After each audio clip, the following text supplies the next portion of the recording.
Olá, meu nome é Luiz Felipe e eu gostaria de compartilhar a palavra de Deus com você neste dia.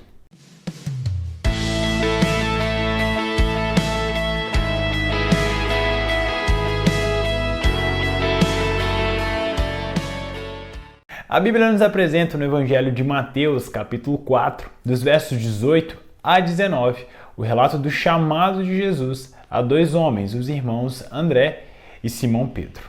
Hoje eu gostaria de refletir sobre alguns ensinamentos que a Bíblia nos traz, a partir do chamado de Jesus aos homens e a resposta que eles dão ao Mestre. A reflexão através dessa passagem bíblica pode modificar e transformar a nossa maneira de responder ao chamado de Deus para as nossas vidas. O primeiro ensinamento é que nem sempre o chamado de Deus para as nossas vidas trará todas as especificações de como Deus cumprirá esse chamado. Prova disso é o exemplo de Abraão. Em Gênesis 12, nós vemos que Deus o convida a sair da terra de Harã e se dirigir para o território de Canaã.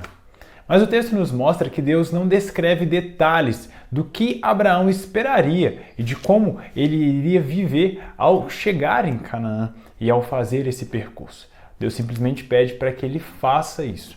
E pela fé, Abraão assim obedece. De igual modo, André e Simão Pedro não têm aqui os detalhes de como seria a jornada agora ao lado de Cristo. A questão é que, sendo apresentados os detalhes ou não, o nosso chamado enquanto discípulos é para que olhemos para o Senhor que nos convida para a missão.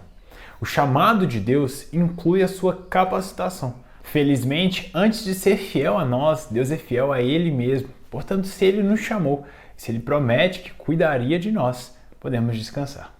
O segundo ensinamento é que o chamado de Deus sempre nos conecta a uma promessa. No caso de Abraão, por meio dele, todas as demais nações da terra seriam abençoadas. Essa era a promessa que Deus lhe havia feito. No caso de André e Simão Pedro, eles que antes eram pescadores, agora seriam pescadores de homens. Eles, portanto, seriam instrumentos para compartilhar o Evangelho, de forma que a mensagem de Deus alcançasse outros corações. As promessas divinas têm implicações por toda a eternidade, e nos lembrar disso é muito importante para que caminhemos com expectativa, com alegria e esperança, sabendo que a nossa esperança não é apenas para esse tempo presente, mas por toda a eternidade. Por essa razão, nós, ao obedecermos o chamado de Deus, não podemos nos desviar das Escrituras Sagradas, pois Deus testemunha do seu amor, de quem Ele é, das suas promessas, dos seus grandes feitos e daquilo que nos espera através daquilo que Ele revelou nas Escrituras.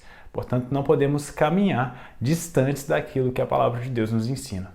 O terceiro e último ensinamento diz respeito à resposta que os discípulos dão para Jesus.